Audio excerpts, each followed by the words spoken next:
The Hunter's Vigil, April 17th, 1943.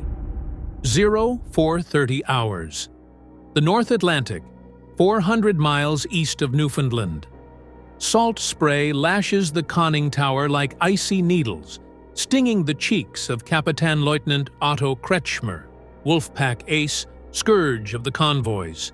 His U-99 slices through the black swells, diesel engines throttled to a whisper below decks. The air reeks of diesel fumes and wet wool, thick enough to choke a man.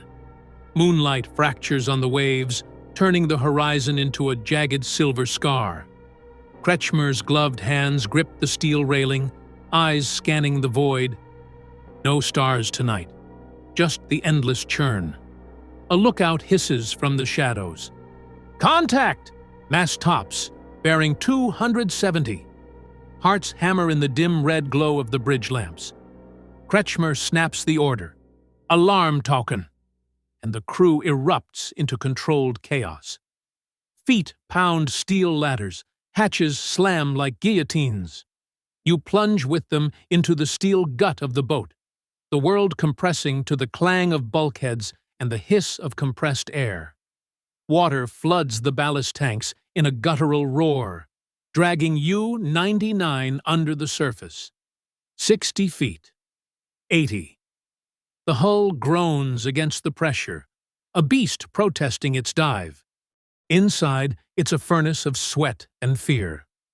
Seaman Fritz Miller, barely 19, fumbles his hydrophone headset in the control room, ears straining for the thrum of enemy screws. Convoy, Herr Callot, 10 fat merchants, 4 escorts, close enough to smell their coal smoke. Kretschmer's lips curl in that predatory grin, the one that earned him the Knight's Cross. This is it. Operation Drumbeat's golden hour, the American lifeline ripe for the taking. His Wolfpack, U-99, U-123, U-552, fans out like gray wolves in the mist, stalking SC-122.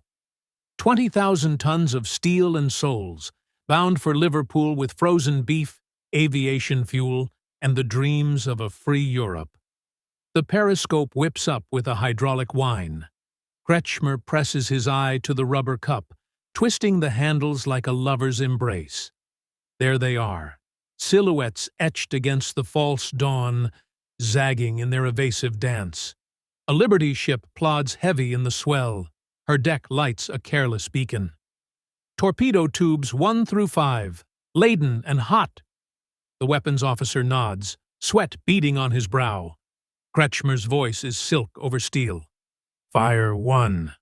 Fire 2. Los! The boat shudders as compressed air blasts the eels into the deep. Trails of bubbles streak the water like vengeful spirits. Seconds stretch to eternity. Then, boom! A fireball blooms on the lead freighter, her guts spilling oil and screams into the night.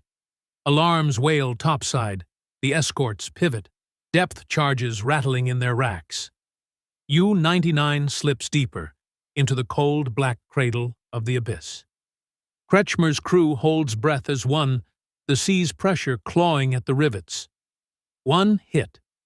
But how many more before the hunters become the hunted? A faint ping echoes through the hull. Active sonar, sharp as a bayonet. Fritz's face drains white. "They're pinging us, Herr Callot." Close. Too close. Kretschmer's eye never leaves the scope. The Wolfpack closes the noose. But in the convoy's wake, something stirs. A shadow that doesn't belong. What madness have the Yankees unleashed this dawn? The phantom that roars, 0438 hours. The water temperature drops to near freezing at 120 meters. U-99 hangs motionless. Engines cut to a graveyard hush. Every man aboard feels the ocean pressing in, a living thing that wants to crush them. Kretschmer's breath fogs the periscope lens. He wipes it clear with a sleeve already soaked in sweat. The convoy's panicked zigzag scatters the Wolfpack's formation.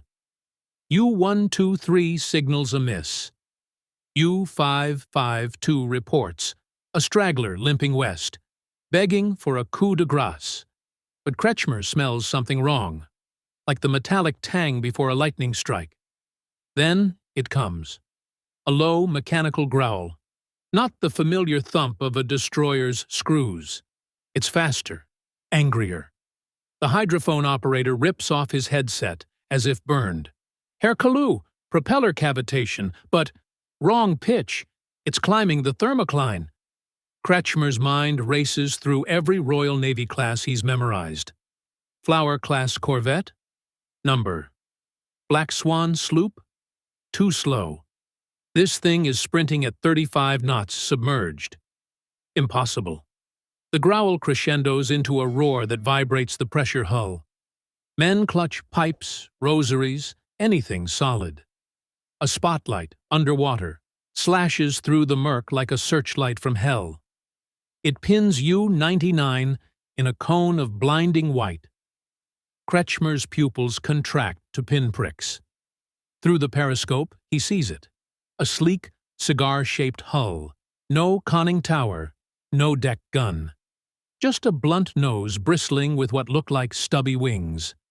Painted matte gray, it streaks past at a depth no sub should reach, without imploding.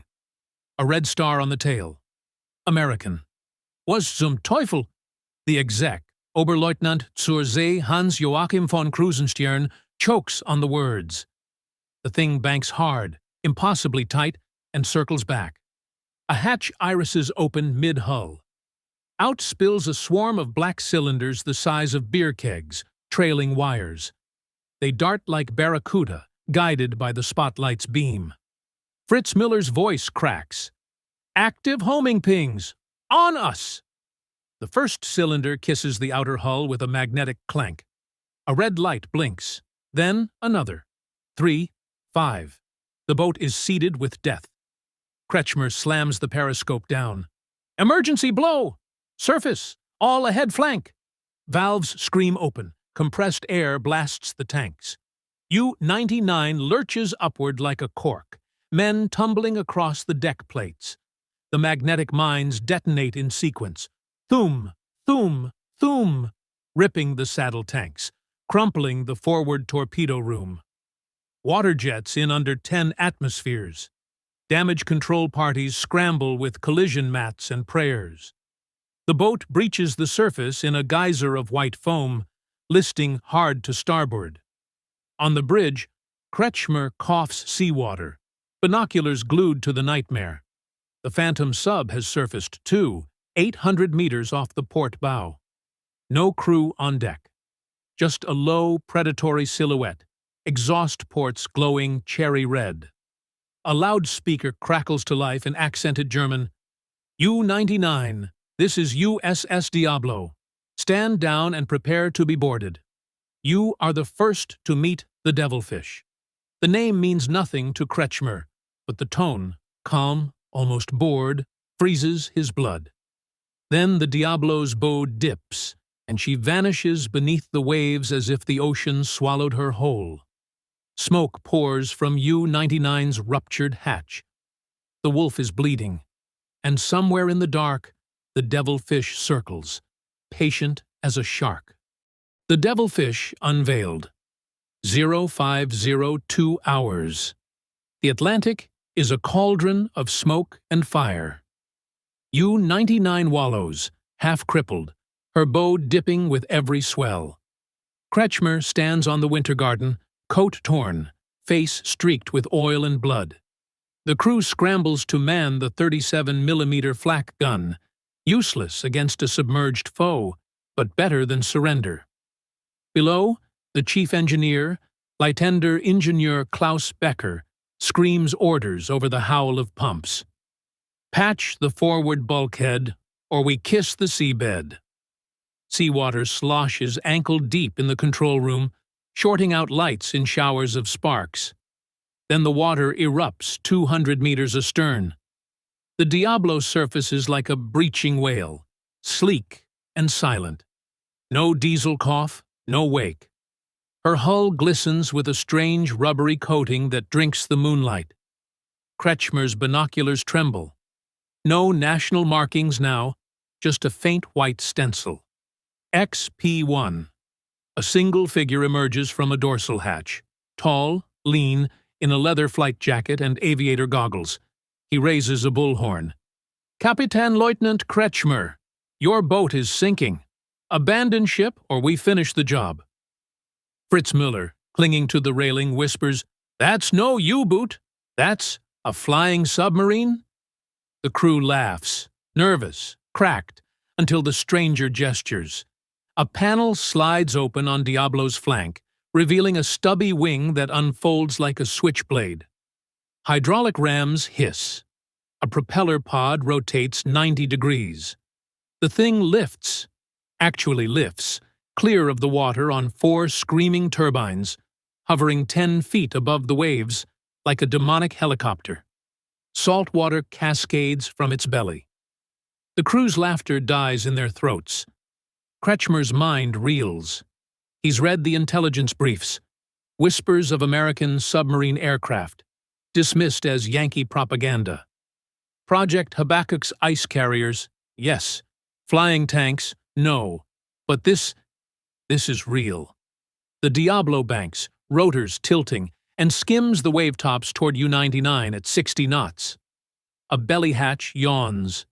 Grappling lines shoot out, magnetized tips clamping to the U-boat's deck with a clang that echoes through every rib.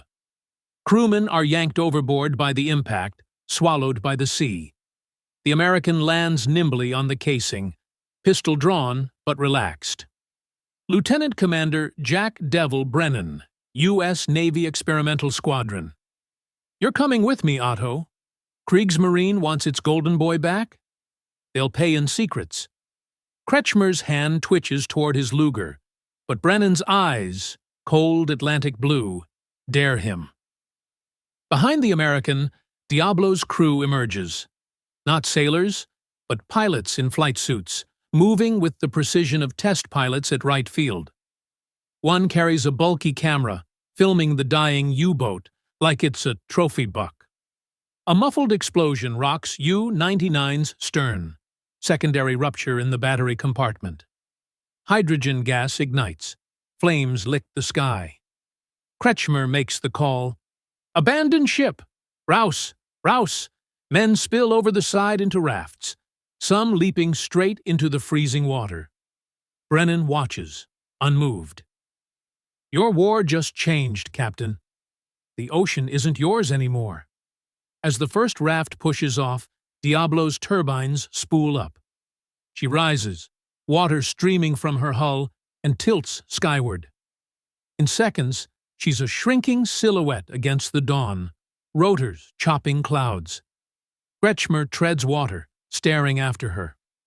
The devilfish is gone, but she's left something behind. A black box, magnetically clamped to the raft, blinking red. A gift? A bomb? Or the first piece of a puzzle that will haunt the Kriegsmarine for years? The black box whispers, 0515 hours. The Atlantic, now a graveyard of oil slicks and burning debris.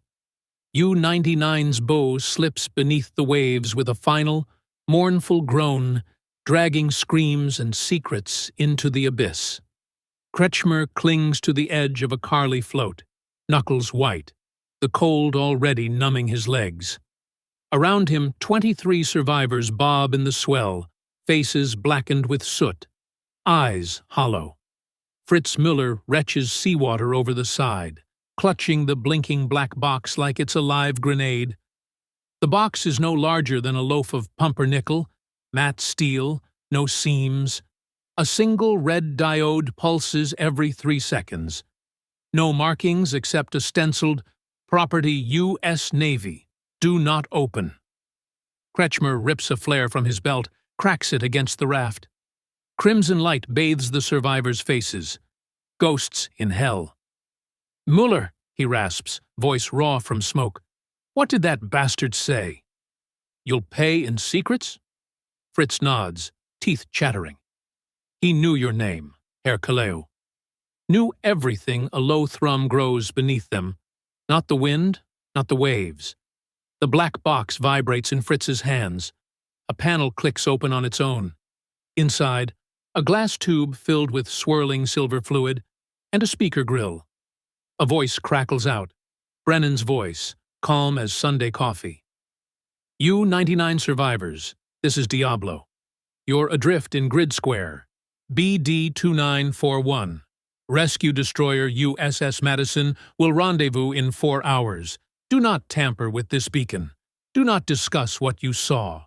Or Madison becomes your undertaker. The crew exchanges glances. 4 hours? In this sea, that's a lifetime. Hypothermia will claim half before the sun climbs. Kretschmer's mind races. The fly-in sub, the magnetic mines, the impossible speed. If Berlin learns of this, the entire U-boat arm is obsolete. But if he keeps silent? The box continues, colder now. Kapitän Leutnant Kretschmer, you are personally invited to a debrief. Refuse, and your crew pays the price. Cooperate, and you'll see home by Christmas. Your call, Fritz's eyes widen. They're listening, Herr Kalou. Right now, Kretschmer snatches the box, peers into the grill like it's Brennan's face. You want secrets, Amerikaner? Come take them from my cold, dead hands. He hurls the box into the sea. It sinks without a splash. Diode still blinking, a red eye swallowed by black water.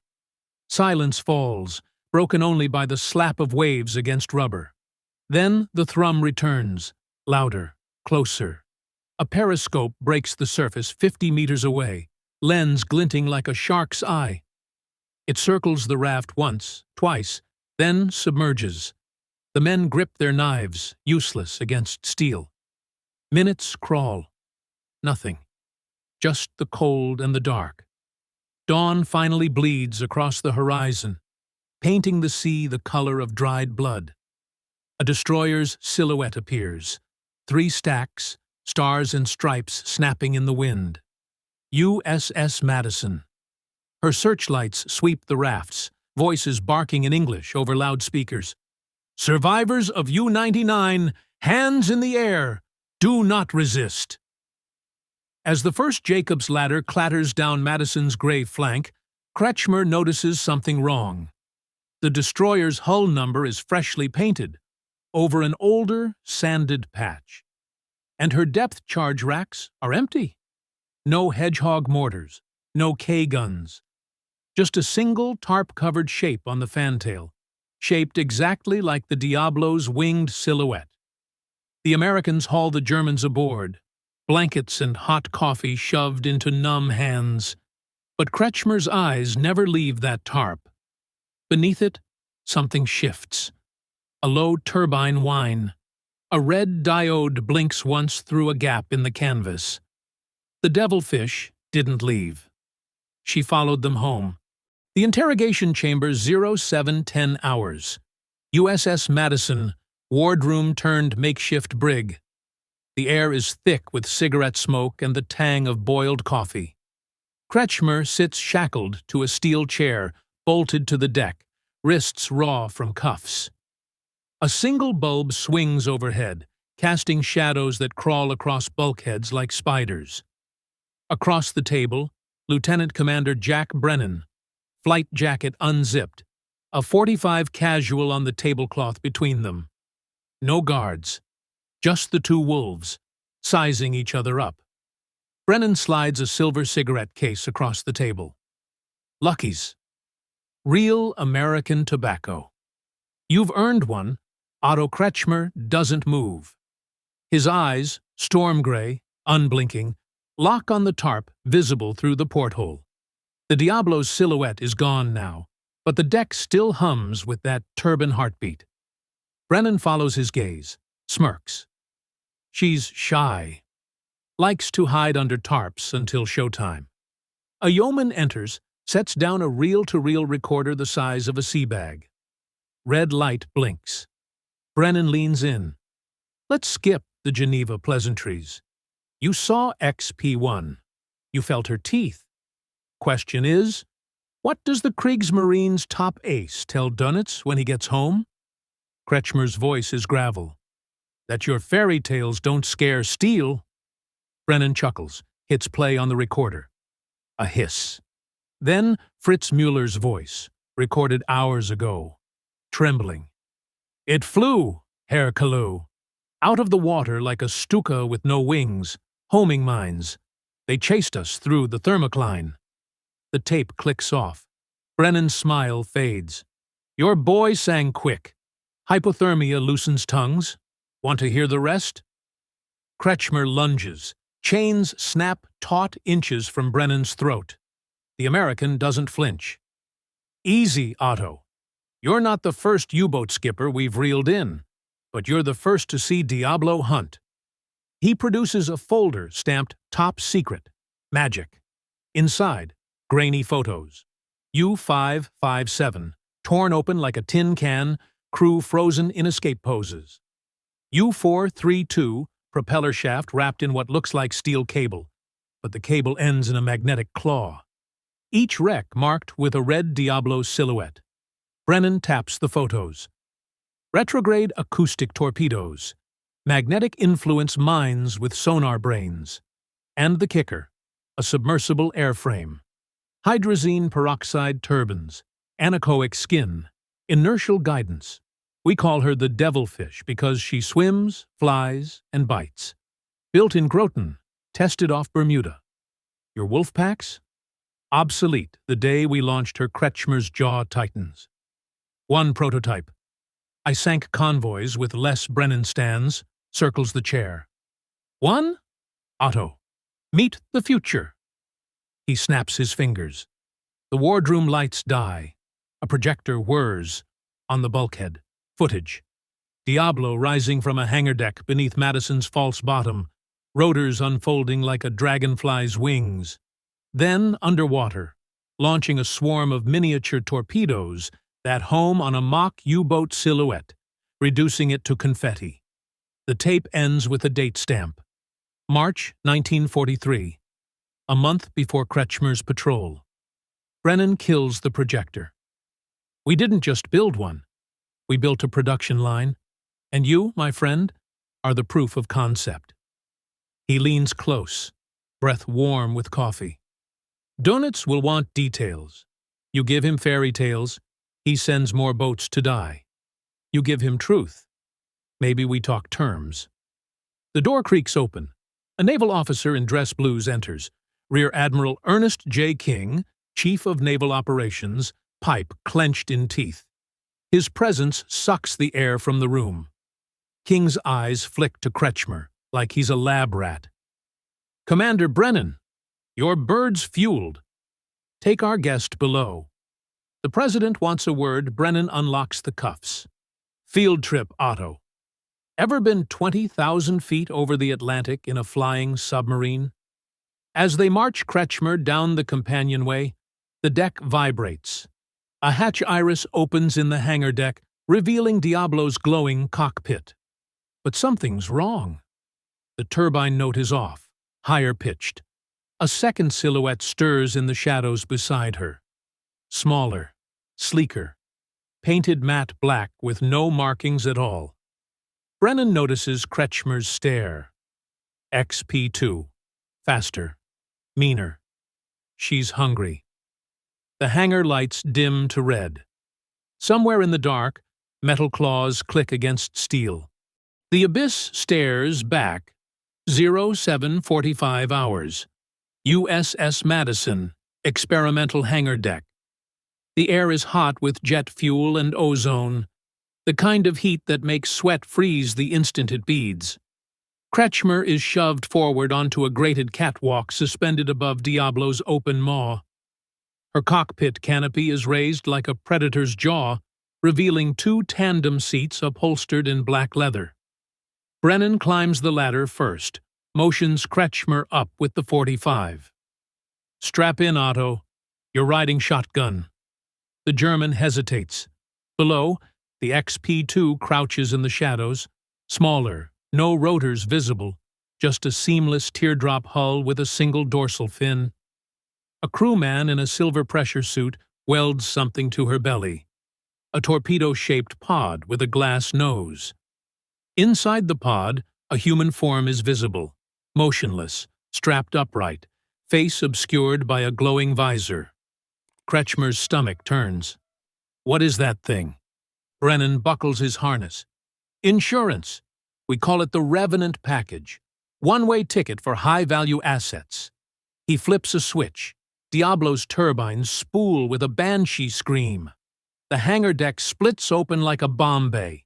Atlantic wind howling up through the gap. Madison's false bottom is a cavernous lift. The entire hangar is descending into the sea on hydraulic rams. Salt water laps at the edges. Hungry. Kretschmer is forced into the co-pilot seat. The canopy seals with a hiss of pressurization.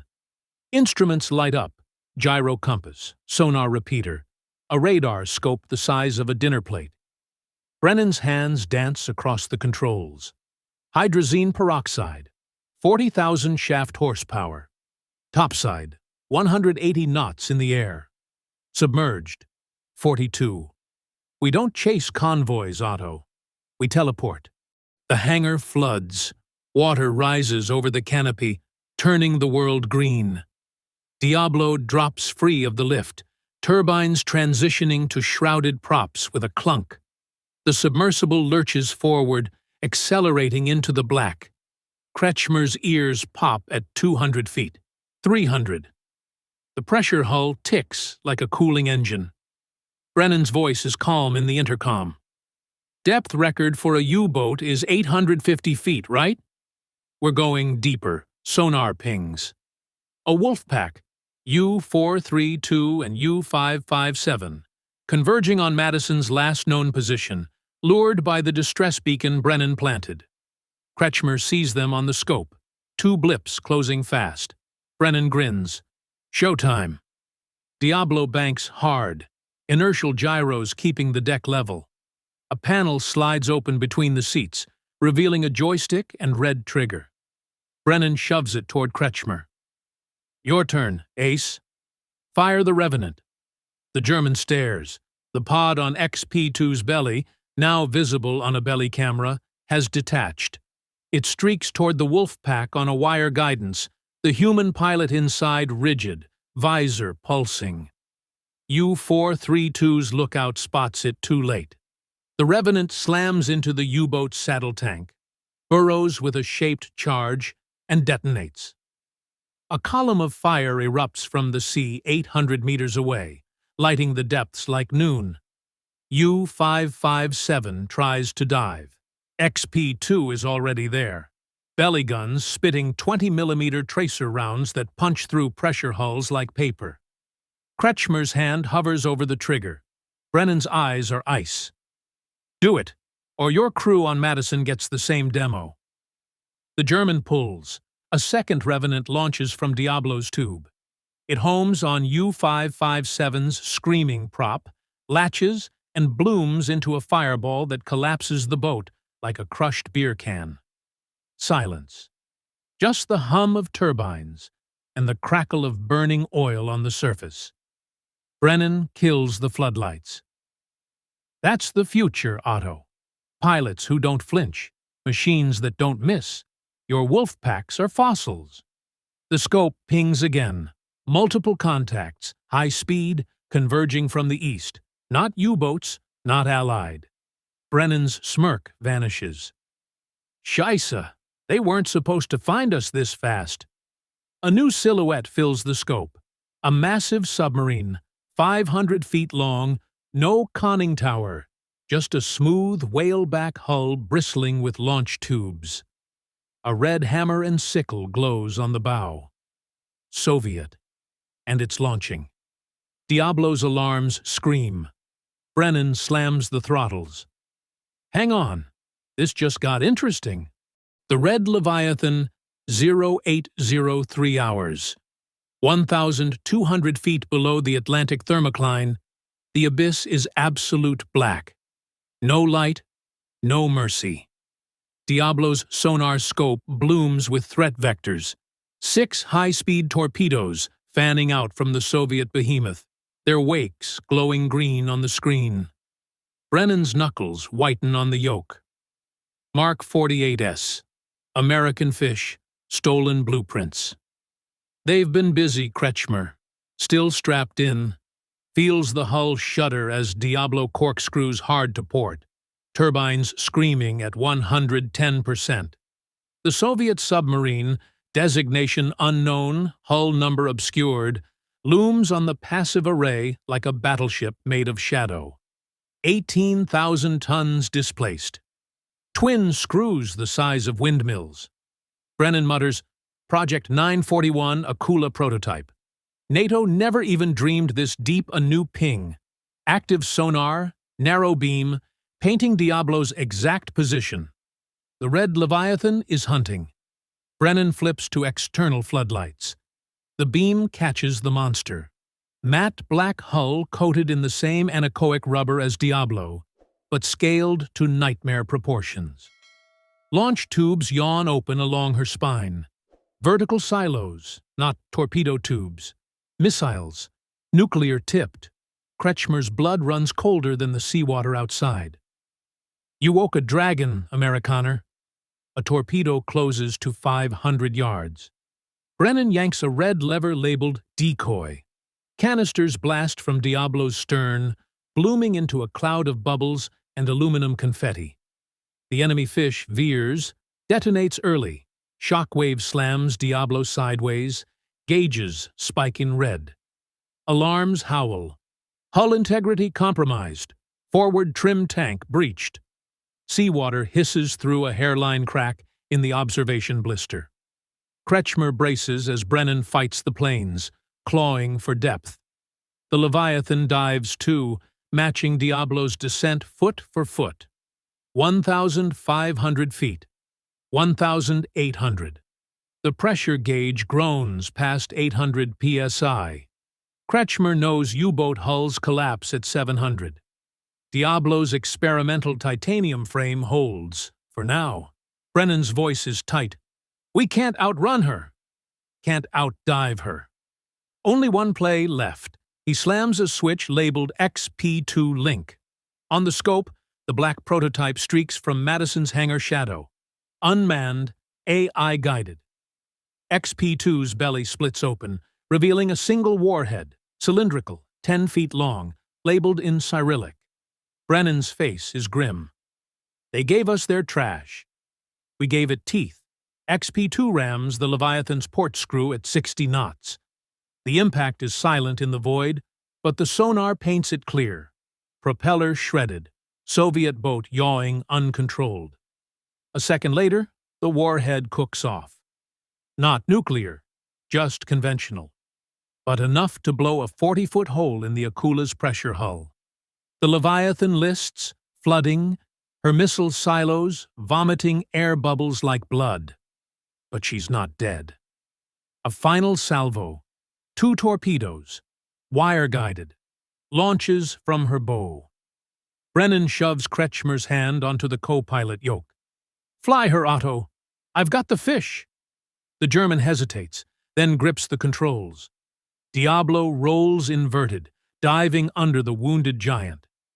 Brennan's fingers blur across the countermeasures panel, launching noisemakers, jammers, prayers.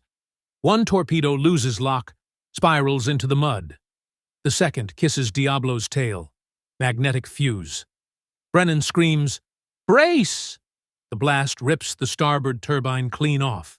Alarms shriek. Propulsion failure. Surface imminent. Diablo corkscrews upward, uncontrollable.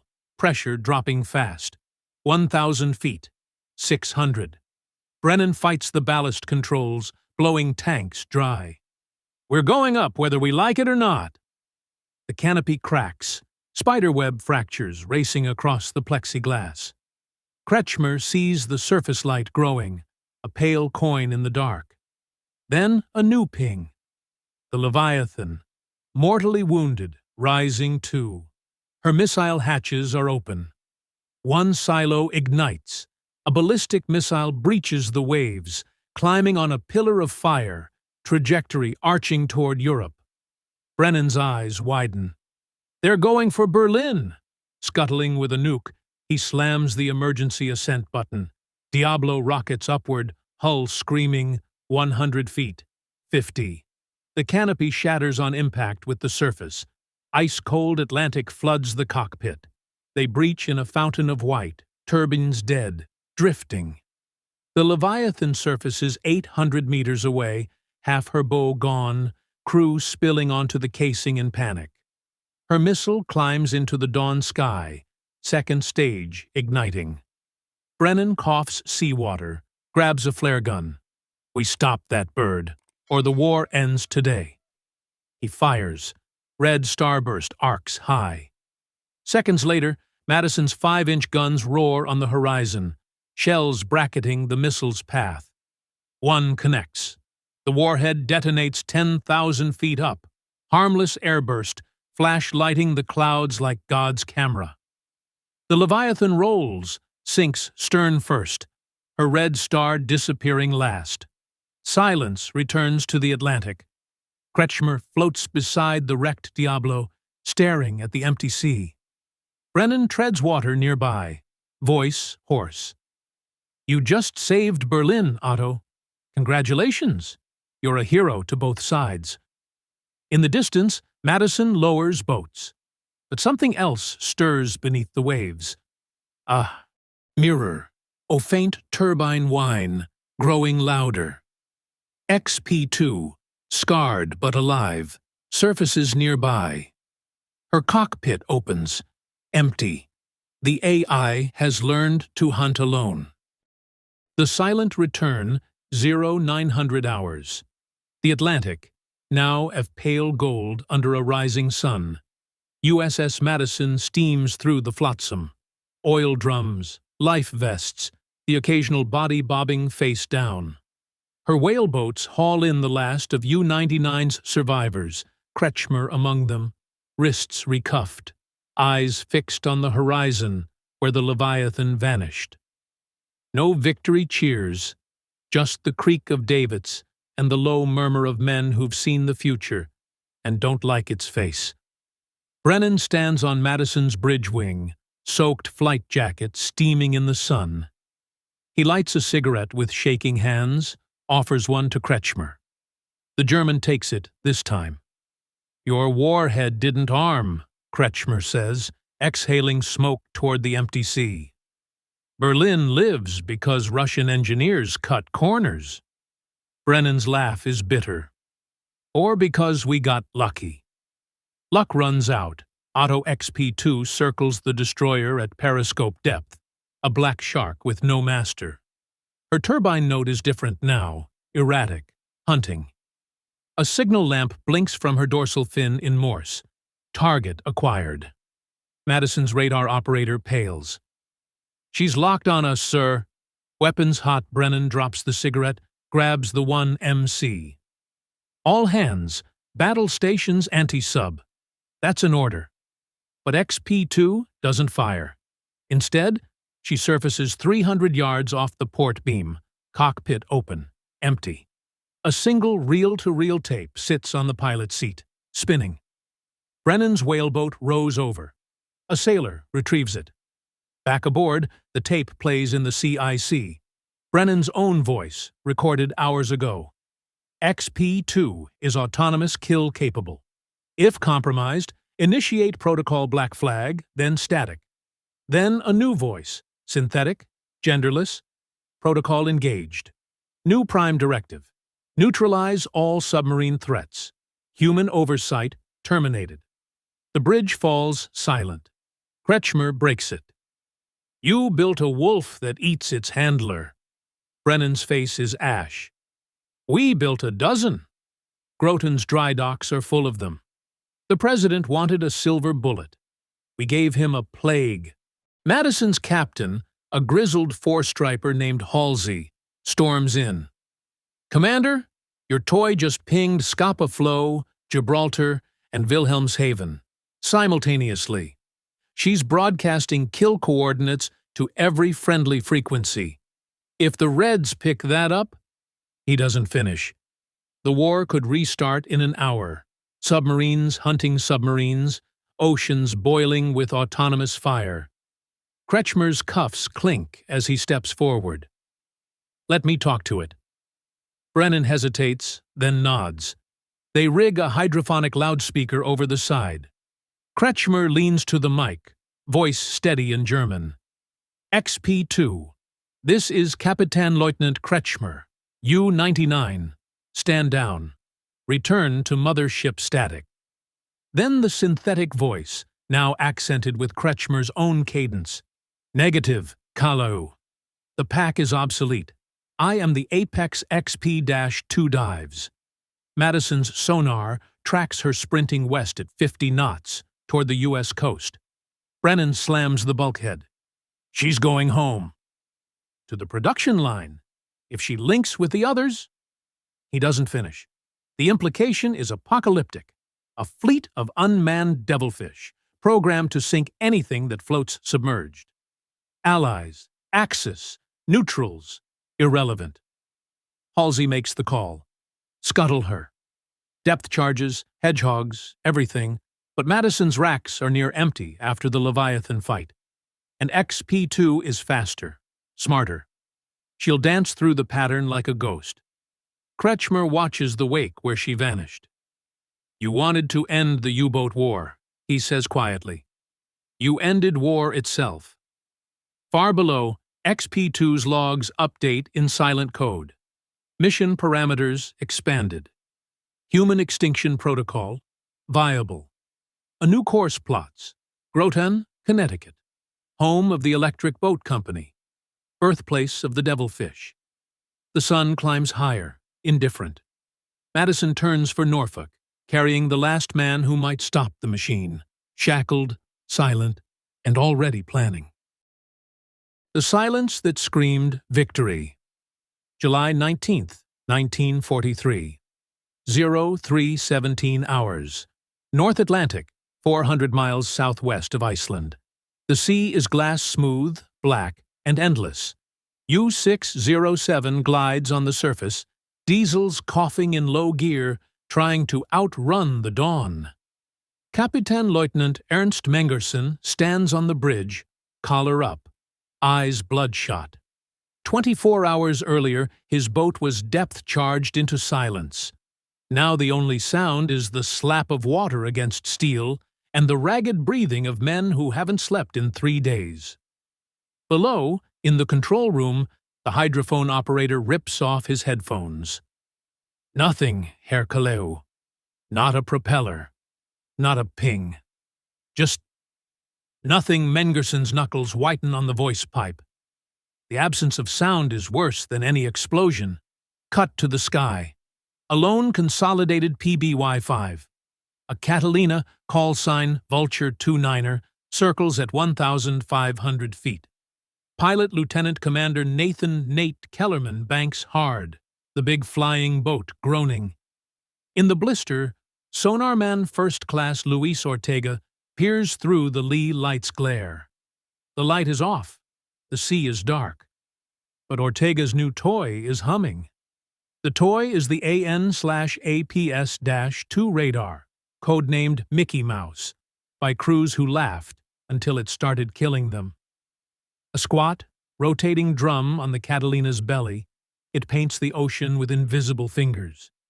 Tonight it paints a thin white line, a surfaced U-boat 12 miles out, running for its life. Ortega's voice crackles over the intercom. "Contact bearing 240. Range 12,000 yards. She's ours." Kellerman doesn't cheer. He just pushes the yoke forward. The Catalina dives. Back on U-607, the watch officer spots the aircraft first. A black cross against the stars, growing larger, impossibly fast. "Alarm!" Men tumble down the hatch. Valves spin. The diesels roar as Mengersen orders crash dive. But the water is calm. Too calm. The boat needs 30 seconds to vanish. The Catalina needs 12. At 800 feet, Kellerman flips the switch. The lee light ignites, 10 million candle power stabbing down like God's own flashlight. The sea turns daylight white. U-607 is caught mid-dive, conning tower still awash, deck gun crew frozen in the glare. Mengerson shields his eyes. For one heartbeat he sees the American roundels, the bomb racks, the calm face of the pilot staring down. Then the first Fido drops. The Mark 24 acoustic torpedo enters the water with a splash no louder than a beer bottle. Inside its cigar-shaped body, a tiny hydrophone listens for the telltale thump-thump of screws. It hears U-607's frantic propellers. It turns. It accelerates. In the control room, the depth gauge climbs past 20 meters. "Flood negative!" Mengerson shouts. "Rig for silent running!" Lights dim to red. Men hold their breath. The only sound is the torpedo, now a rising whine, like a mosquito the size of a locomotive. The Fido circles once, confused by the sudden silence. Then it locks on the residual cavitation. Impact. The explosion is small, 300 pounds of torpex, but it punches through the pressure hull just aft of the control room. Seawater jets in at 600 pounds per square inch. Men scream. Gauges shatter. The lights die. Mengerson claws his way up the ladder to the bridge as the boat rolls. Cold Atlantic pours over the saddle tanks. He grabs the voice pipe one last time. "Abandoned ship. God." The sentence ends in bubbles. On the surface, the Catalina circles the swirl of oil and debris. Ortega counts heads in the water. 31 men in yellow life vests, arms raised. Kellerman keys the mic to base. "Vulture 29er to Scapa Control. Scratch one pig boat. Survivors in the water. Send the corvette static." Then a calm British voice. "Received. Good hunting, Nate." But the real shock comes 2 hours later, when the rescue ship HMS Vedette hauls the prisoners aboard. A German petty officer, half drowned, stares at the Catalina overhead and mutters in perfect English, "That wasn't a depth charge. That thing hunted us." It turned. The Royal Navy lieutenant, taking notes, pauses, pen hovering. He knows what the German doesn't. The Fido is still classified most secret. Not even the escort commanders know its full capabilities. The prisoner has just described a weapon that doesn't officially exist. In the wardroom that night, Kellerman pours coffee with shaking hands. Ortega slides a photograph across the table. U-607's bow breaking the surface one last time. The Fido's wake arrow straight behind it. First confirmed kill by an airborne homing torpedo, Ortega says. Kellerman doesn't smile.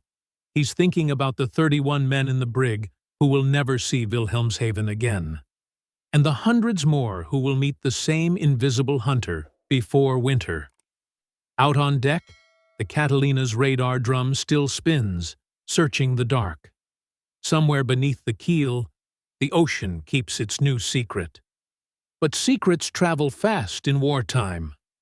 By August, every U-boat commander from Lorient to Trondheim will know. The sky itself has learned to listen. The secret that sank the Wolfpacks. August 27th, 1943. 22:44 hours. Kriegsmarine Headquarters. Lorient, France. The air in the bunker is thick with cigarette smoke and dread. Gross Admiral Karl Dönitz stands over a wall-sized chart of the North Atlantic, red pins marking lost U-boats like blood drops. 41 gone since May. 41. Korvettenkapitän Günther Hess, BDU operations officer, slams a fresh intercept on the table. "Another one, Herr Admiral. U-185. Last transmission. Aircraft dropped something small."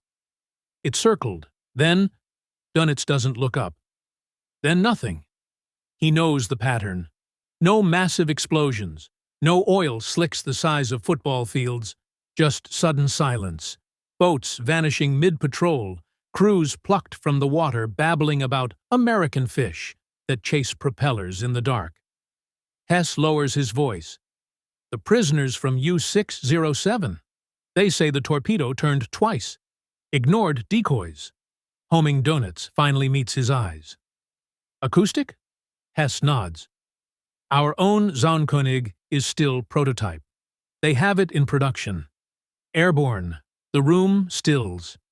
Every officer present remembers the Führer's promise. Air superiority by 1944. Instead, the sky is full of Catalinas and Liberators that see through clouds, through night, through the ocean itself. Donitz traces a finger across the convoy routes. Black pit, he mutters, the 600-mile gap where air cover used to end. No more. The gap is closing. The Wolfpacks are the ones being hunted. Cut to Scapa Flow, same night. Lieutenant Commander Kellerman stands on the Catalina's wing, watching ground crew bolt a fresh Fido under the bomb bay. The torpedo's skin is still wet with dew. A stenciled cartoon mouse winks from the nose. A Royal Navy intelligence officer approaches, clipboard in hand. Need your signature, sir. New orders from Nimitz. Pacific Fleet wants 6 FIDOS yesterday. Japs are screaming about ghost torpedoes off Guadalcanal. Kellerman signs without reading. He's thinking about Mengerson's last look, eyes wide, not with fear, but recognition. The German knew the war had tilted. Back in Lorient, Donitz issues the order that ends the old U-boat war. Effective immediately, all Type 7 and 9 boats will submerge at first radar contact. Surface travel only under cover of darkness or fog. Wolfpack tactics suspended until further notice. The directive is radioed in Enigma. Hess watches the cipher clerk's fingers fly. Sir, if they break this, they won't, Donitz snaps, but his voice cracks on the lie. September 20th, 1943. Convoy ONS-18. U-270 surfaces to attack, confident in the storm. Radar picks up nothing. Then the sky opens. A Liberator, call sign Rattlesnake 6, drops out of the clouds at 200 feet. 1 Fido, 1 hit.